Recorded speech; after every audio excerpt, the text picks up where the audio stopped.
Queridos estudiantes y estudiantas, esta es la primer clase del curso de estética. Lo estoy dictando ahora por tercera vez, pero ahora ya ha logrado, yo pienso, ustedes verán, una coherencia que he estado buscando en las antiguas exposiciones que he hecho de este curso en la UAM. Como son 22 clases, vamos a ir distribuyendo el material clase por clase. Debo decirles que este será un pequeño librito. Se llamará 18 tesis de estética. No las 22 de las clases, porque salieron 18. Y alguna clase será doble y entonces completaremos las 22 clases del curso. Lo voy a hacer con mucho entusiasmo porque es la primera vez que voy a dictar este curso sistemáticamente.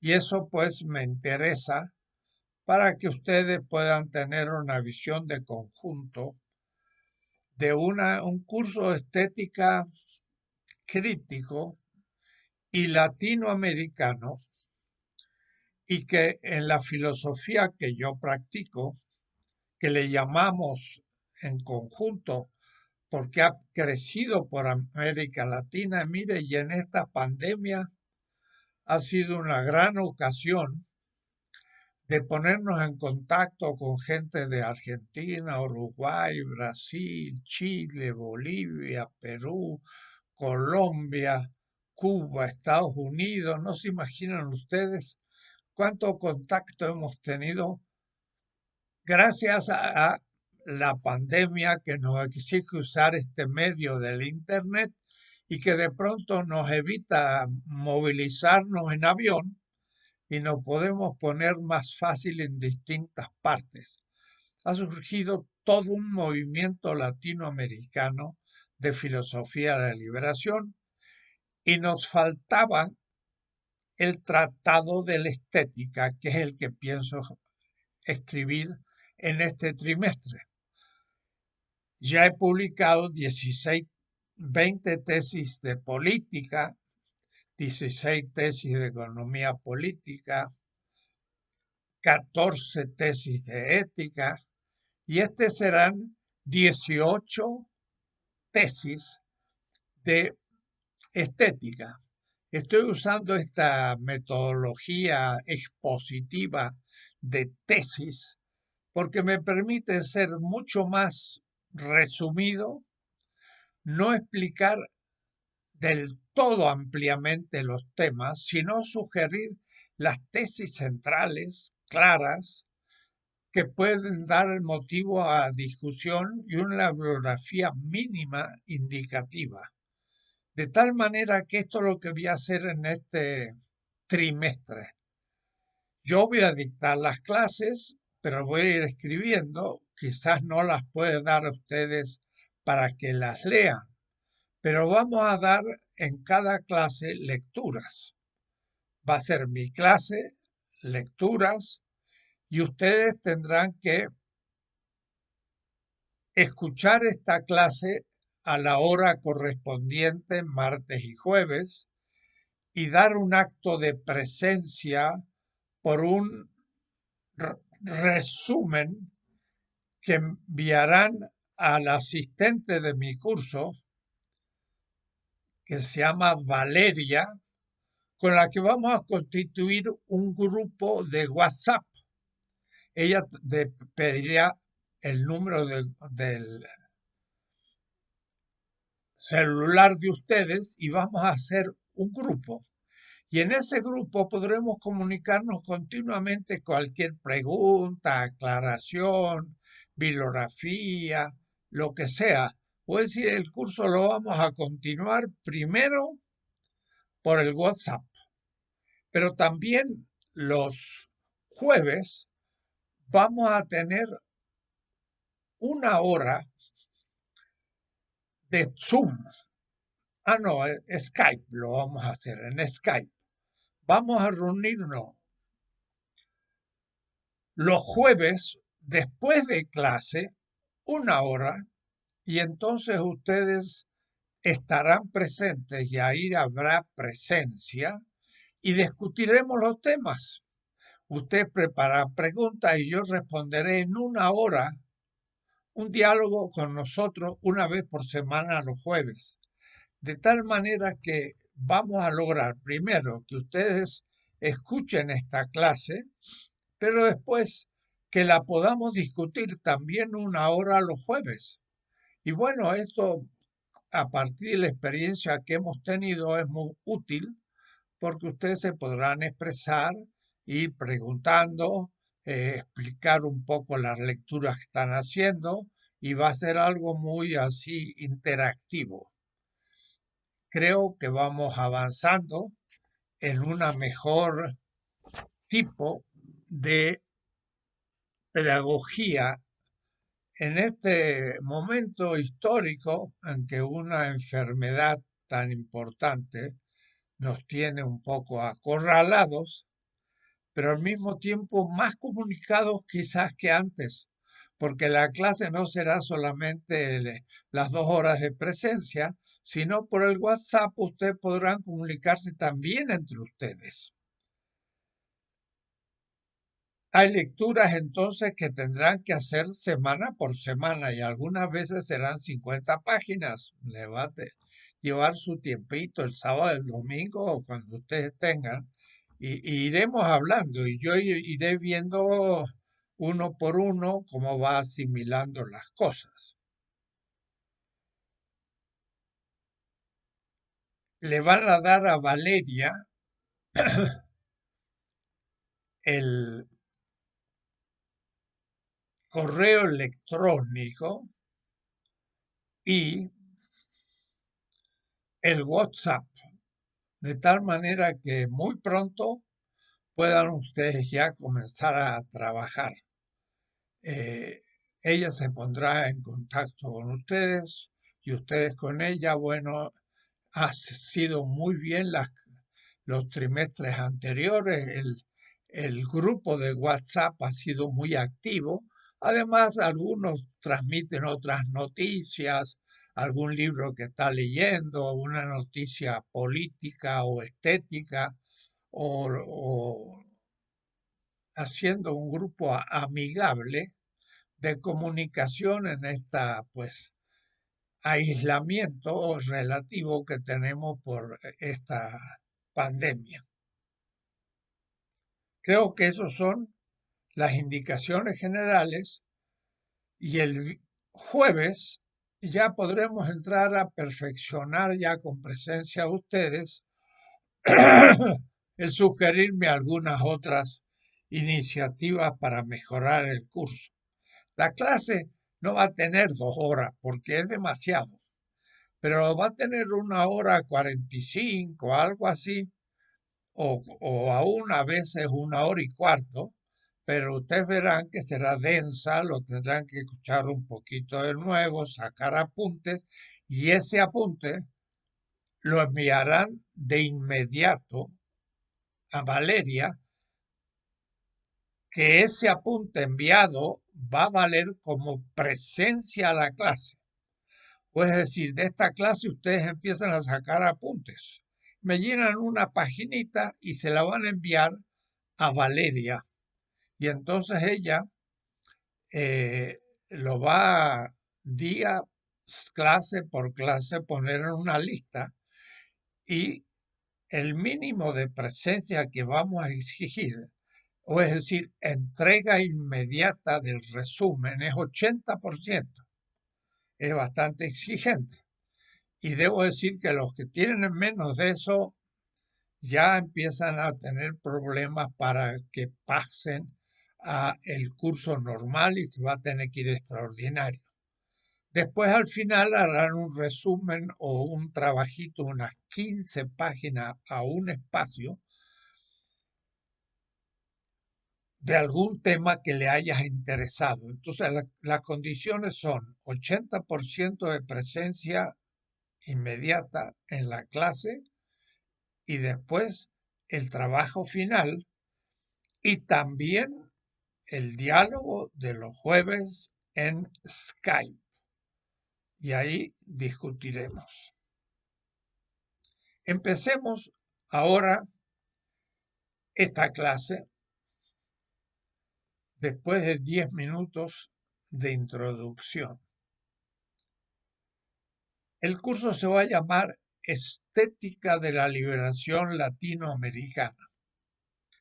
Lo latinoamericano ya lo iremos hablando.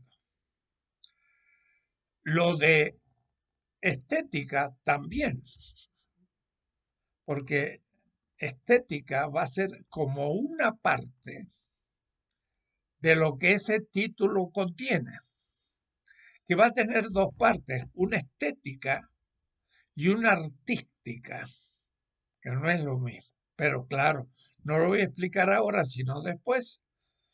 La estética va a ser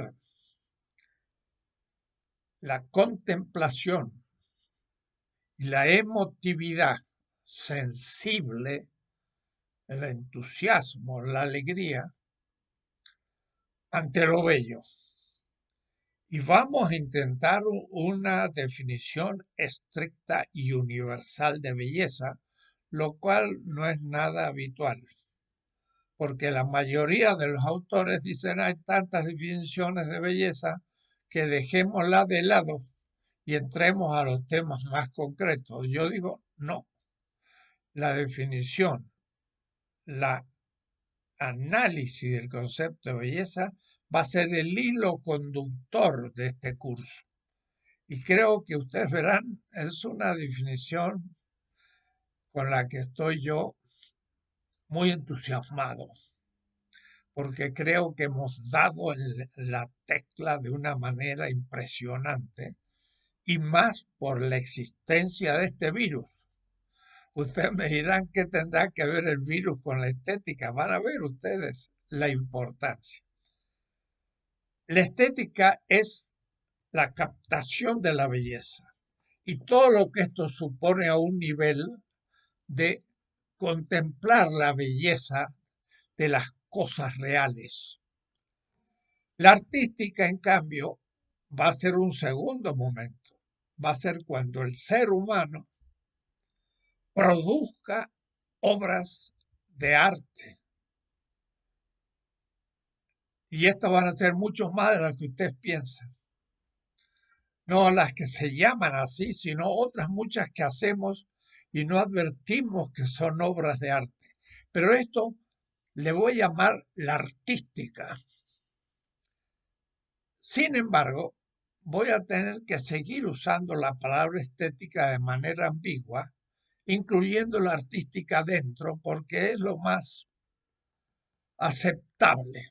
Entonces habrá que siempre tener cuidado de la estética en sentido estricto, la artística en un sentido estricto y la estética en sentido ambiguo que comprende a la estética y a la artística. Y cuando digo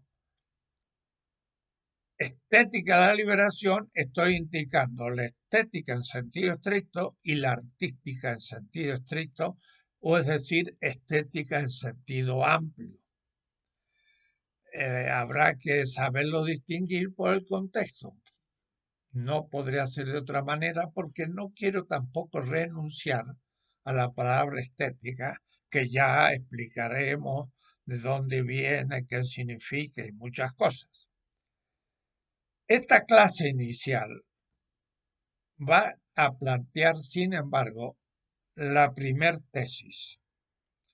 Si ustedes ven el programa, y el programa también está entre los textos a leer, claro, espero que los saquen y que los impriman para tenerlo ante ustedes continuamente cuando yo diga, esto ya lo dijimos en la tesis 5 o esto lo diremos en la tesis 14, que ustedes miren su programa y sepan de qué estoy hablando.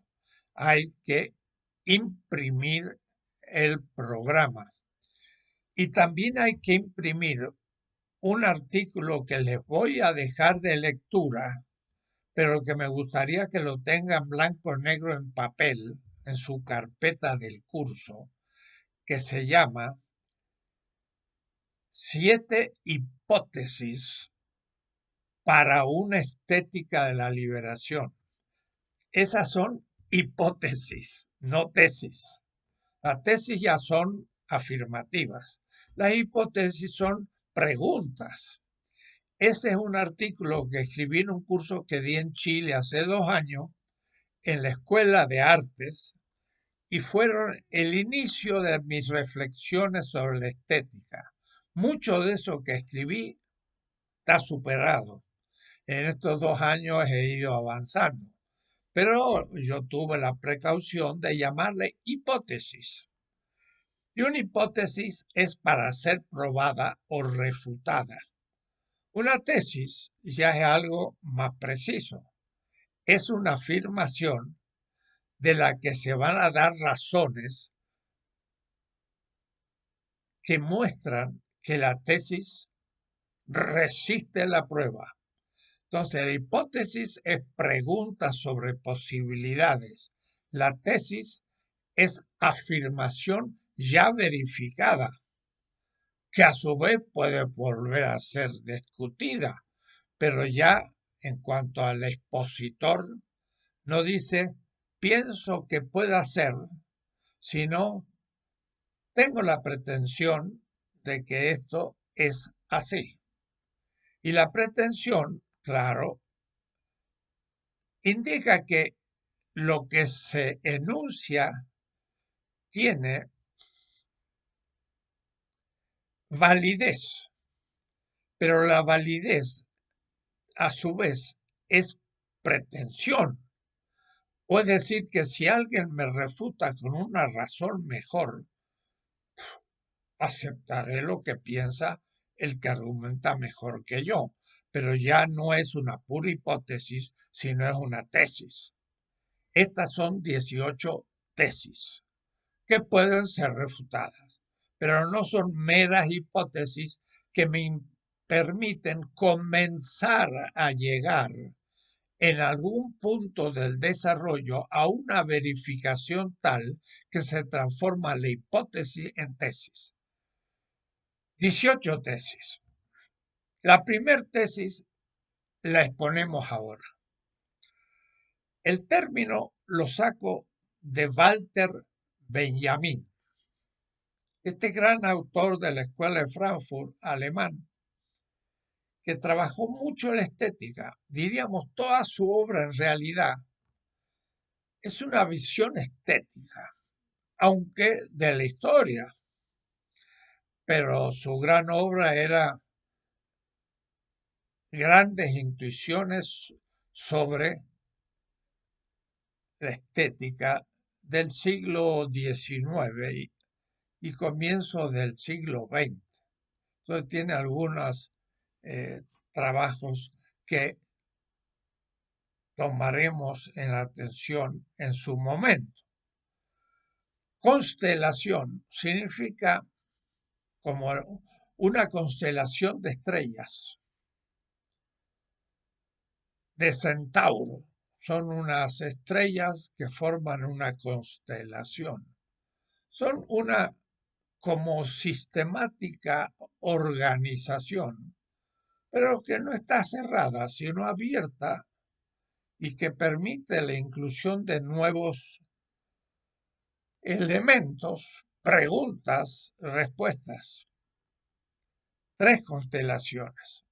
Y me interesa mucho porque si hablamos de la estética en un sentido unívoco, que sería una constelación, no nos damos cuenta que hay un proceso diacrónico. Dia significa en griego por, a través, cronos, el tiempo. Diacrónico es un pasaje por el tiempo. Una obra estética puede ser en una etapa inicial de una cierta concepción de la belleza dentro de una cultura y también puede ser de una escuela de arte o del arte de todo un pueblo. Una constelación es una totalidad. Por ejemplo, podríamos decir el arte azteca. Y el arte azteca es un conjunto de elementos que guardan unidad. Es una totalidad. La palabra totalidad en griego toholon, en latín se llamaba ordo, orden. El orden natural es como una constelación. Entonces, tres constelaciones, pero donde hay dos totalidades y un pasaje de la primera a la segunda, y dan tres constelaciones. La primera, le enuncio y lo explico, es la totalidad de obras artísticas, pero también de la concepción de la belleza de un pueblo en un momento dado de la historia. Podríamos decir la estética renacentista del 400 y 500. En Italia, del 400 al 500, se produce el Renacimiento. Y ahí entonces hay grandes pintores, escultores, arquitectos, y un cambio profundo, porque se pasa de la Edad Media a la Edad Moderna. Y esa etapa de un siglo y medio, tiene toda una concepción de la belleza y produce un tipo de obras de arte. Sería una totalidad, sería un orden estético. Voy enseguida a insistir y explicar, pero es la primera. Partimos siempre de un orden estético dado.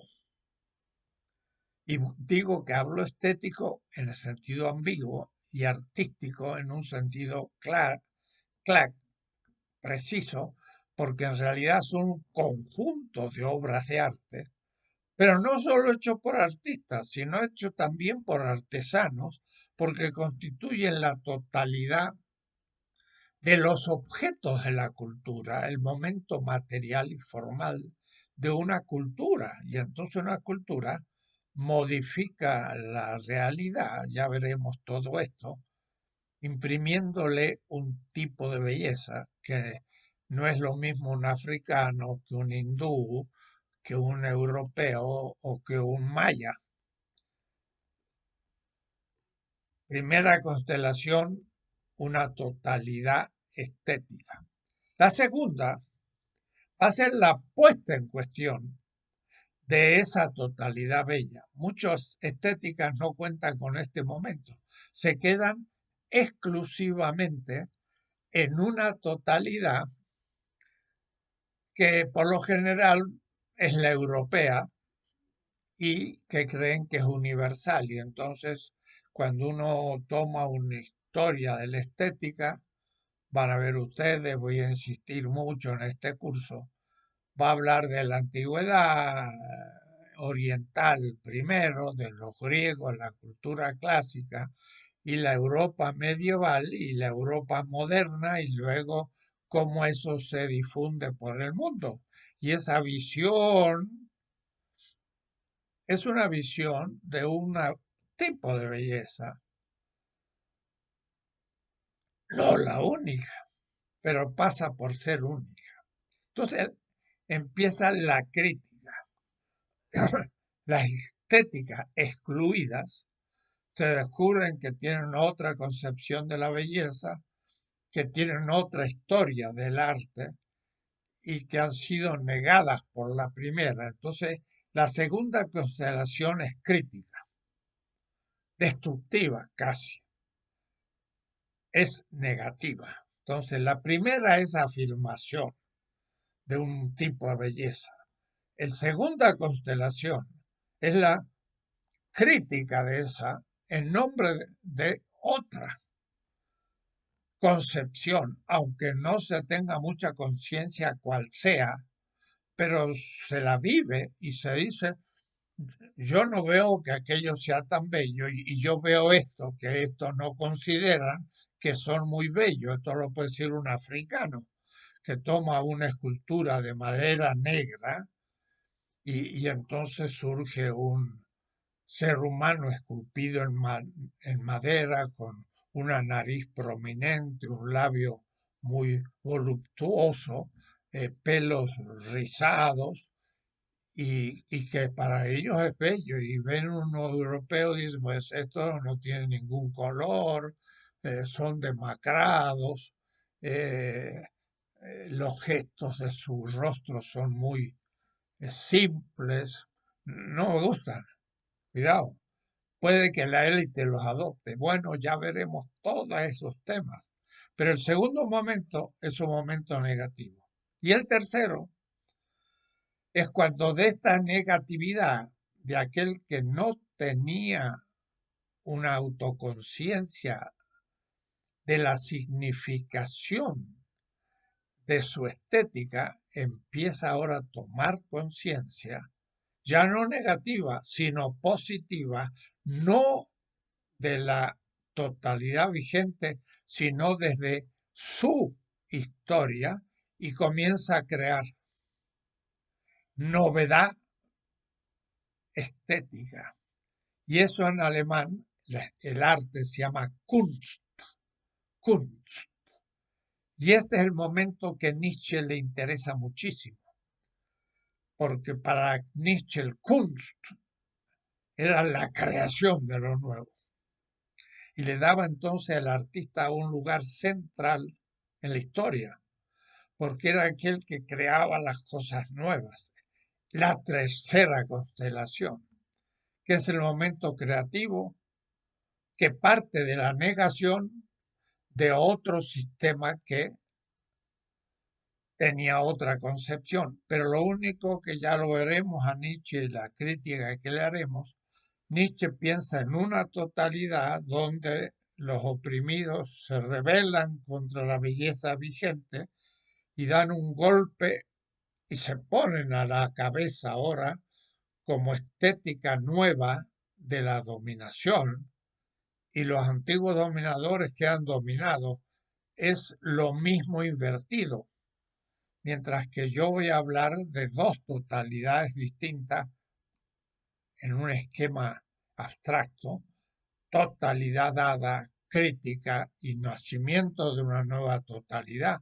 Cuidado, esta nueva totalidad que surge de la novedad tendrá también su ciclo, tendrá su momento que le llamaré fetichista, se cerrará sobre sí mismo, dejará de crear y entonces vendrá una nueva crítica al nuevo orden y se va produciendo una historia de la estética, pero en tres constelaciones. Este es el primer tema y vamos entonces ahora a verlo un poco más en detalle, en general, sin todavía definir muchísimas cosas, porque no puedo. Pero la quiero dejar como introducción para que ustedes sepan después cómo los primeros temas van a ser de la primera constelación y habrá otros temas que va a ser la segunda parte del curso, que van a ser de la segunda constelación negativa. Y la tercera parte del curso, más largo, va a ser la creación de nueva esteticidad. Entonces, por eso las tres partes del curso. El curso es sistemático. Y entonces, no siempre un artista es absolutamente creador como en las épocas más creativas. Puede ser un pintor o un escultor o un poeta o un escritor o un músico o muchas cosas clásico dentro de un sistema y ser un genio o un pueblo genial que no sea tanto por su novedad como por su precisión y culminación de un proceso. Puede decir, no siempre son creativos porque hay momentos en que la creación haya cumplido una primera etapa suficiente y ahora se pueden producir las obras clásicas de cada cultura o de cada constelación. Entonces, habrá arte estable, importante, de los que saben seguir haciendo lo que era tradicional. Pero hay grandes artistas que van a hacer la crítica. Miren, por ejemplo, en la pintura Picasso. Picasso vale no tanto por la construcción, diría yo, de una nueva estética con sentido, porque su sentido es destruir el sentido de la antigua estética y presentar las cosas de tal manera que uno entonces se pregunta qué es esto de la belleza y cómo funciona el arte, o es decir, su genialidad es crítica, pero después ya hay que construir un nuevo sistema y entonces ahí es importante la creatividad no solo crítica, sino constructiva. Positividad, negación y nueva positividad que aprende de la antigua y también de su negación. Veremos de a poco. La primera, entonces, constelación, ¿de qué se trata? Es un orden estético establecido. Y ahí entonces tenemos que preguntarnos, ¿qué es la estética? Porque es la dada. Y es ahí donde muchos autores nos dan respuesta. Porque lo que hacen muchas veces es querer definir la belleza por ciertos momentos de lo que es bello y pensando que se pueden definir a priori los elementos constitutivos sustantivos de la belleza. Y siempre muchas estéticas piensan que debe ser algunas notas positivas que explican lo que es la belleza. Y entonces piensan en un ejemplo, por ejemplo, la cultura griega. Desde Winkelmann, W-N-C-K, Winkelmann, dos Ns, allá en el siglo XVIII alemán, que descubre al arte griego como el arte clásico por excelencia. Y Hegel, en sus lecciones de estética que el trimestre pasado leímos con el equipo de Estética 2 de la UAM, nos leímos todas las lecciones de estética de Hegel con 800 páginas, 22 clases, una por una. Así que los que quieran pueden escuchar ese curso de Hegel completito. Le fuimos leyendo toda la estética. Y ahora yo tengo, y tienen los que escucharon ese curso, un curso de estética que yo llamaría de la primera constelación. O es decir, alguien que explica cómo se da la comprensión de un tipo de estética hegemónica. y uso la palabra hegemónica de Gramsci, pues de una estética como acción, pero también de un tipo de belleza como contemplación. En todas sus componentes, en su historia y en su particularidad. Hegel hizo 6 veces el curso de estética.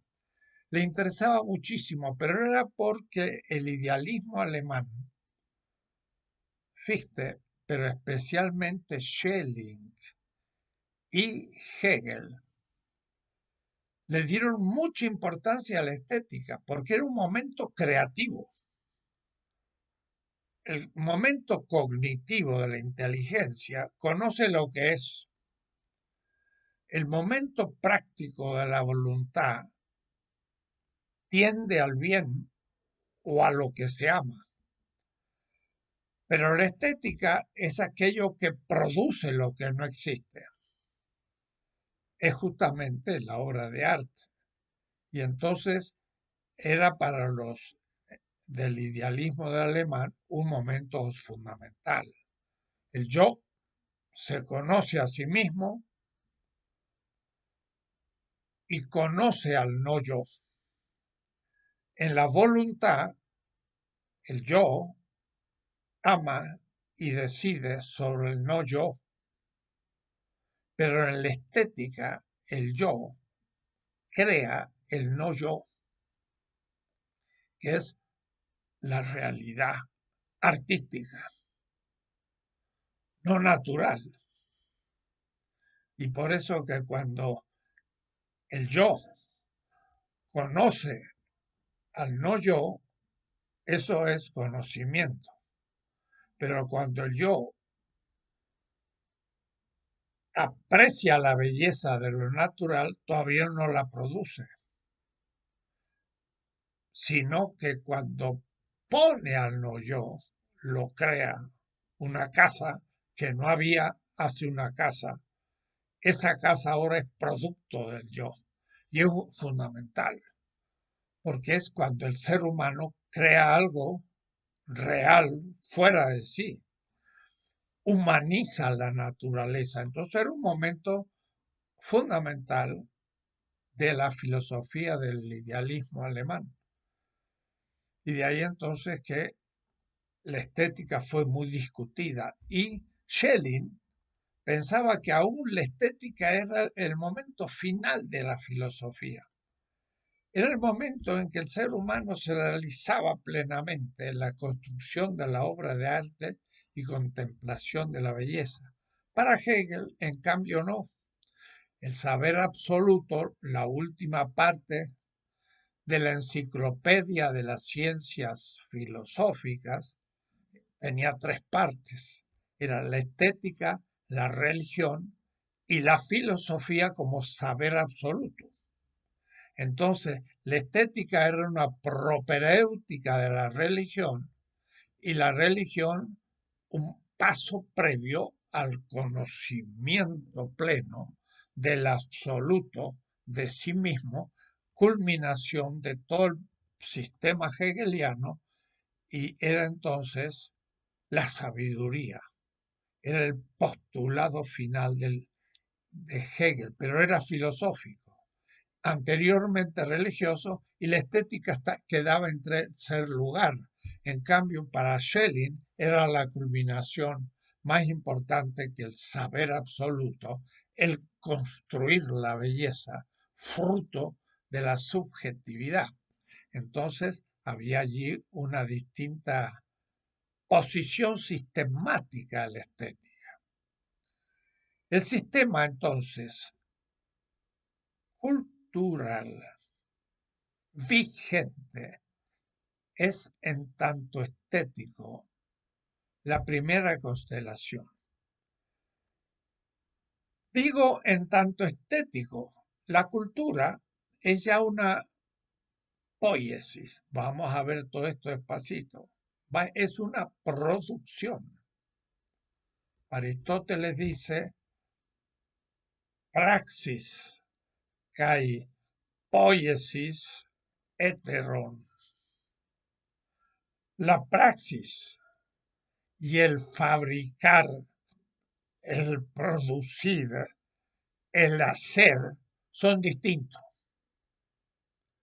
La praxis hace también.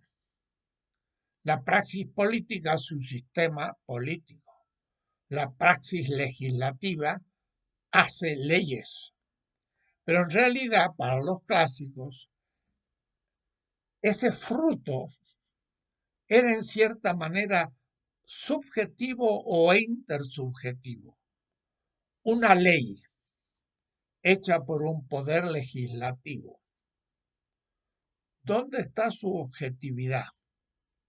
En que se dicta, se escribe, se puede leer, se puede recordar y sobre todo me obliga y obliga mis actos.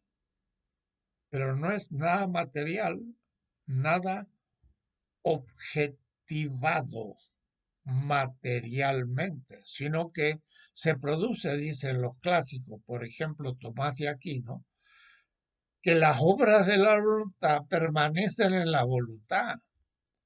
Si yo me obligo a cumplir la ley, eso queda en mi voluntad.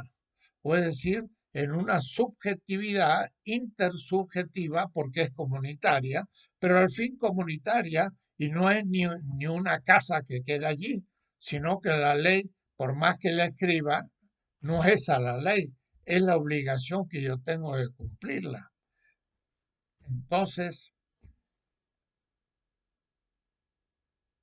la estética va a poder materializarse físicamente y será el aspecto material, pero al mismo tiempo significativo y mítico en el sentido de que casi todos los pueblos, o todos, crean grandes relatos simbólicos que le explican el sentido de la vida. Y esos relatos son también producción poética, estética. Aristóteles dice que el que ama la filosofía, filósofo, filo, el que ama, sofía, la sabiduría. No es el filósofo profesional como lo entendemos nosotros, es el sabio. Esos somos los filósofos, los sabios. El filósofo es el que produce los mitos, el que hace la mitopoiesis. Poiesis, hacer, mitos, el mito. Quiere decir que el sabio es el que produce los grandes relatos de un pueblo que lentamente va construyendo el pueblo en milenios y que al fin expresados hacen que cuando yo los cumpla soy un azteca. El mito de Huitzilopochtli, el sol, que de pronto el cuarto sol desapareció y quedó el universo en la oscuridad. Se reunieron entonces los dioses y dijeron, ¿qué vamos a hacer? Y un pequeño dios colibrí tomó la decisión de inmolarse y se lanzó sobre el fuego. Chisporretearon sus plumitas y de pronto en el horizonte apareció el sol, el quinto sol. El colibrí se había transformado en un dios. Volvió la luz y volvió la vida al universo. Quinto sol, es un mito. Pero es el mito que estaba detrás de todo el pueblo azteca.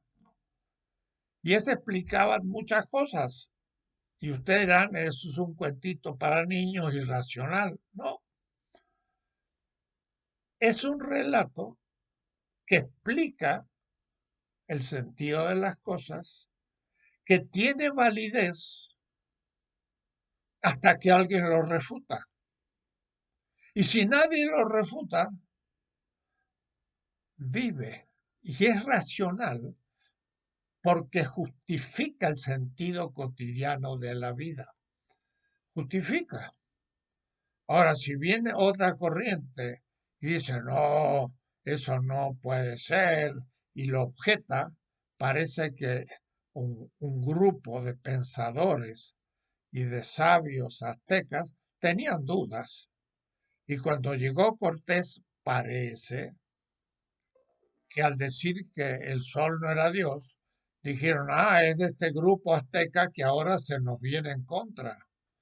Y entonces titubearon porque ese que tenía tan fuertes armas, que tenía monstruos como los caballos, que tenía fuego como la pólvora de sus fusiles y destruía a la distancia, que parecían actos inexplicables, por lo tanto divinos, dicen que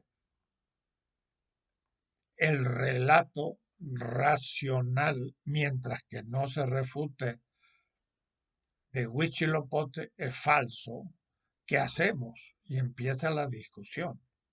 Pero mientras nadie lo refuta, es válido. Y esa es una obra artística. Puede decir, no solamente la Gran Pirámide es arquitectura monumental y artística, sino también el mito que explica los ritos.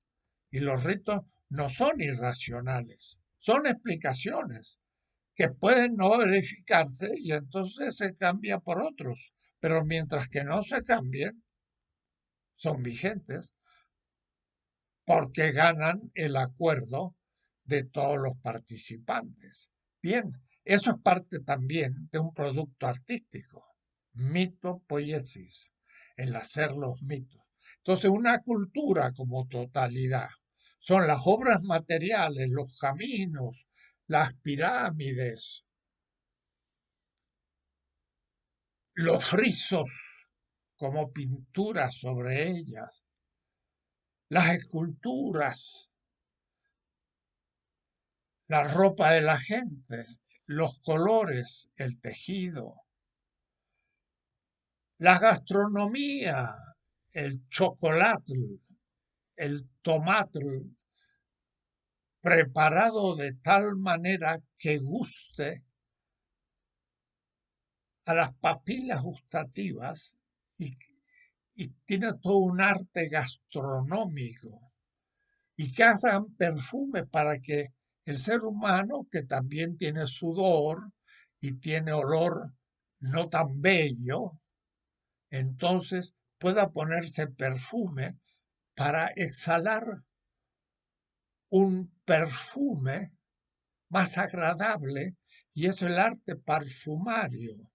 Y entonces hay muchos tipos de arte, pero también los más importantes, la arquitectura, la escultura, la pintura, la música, la poesía, la literatura, etcétera, hasta llegar nosotros hoy al cine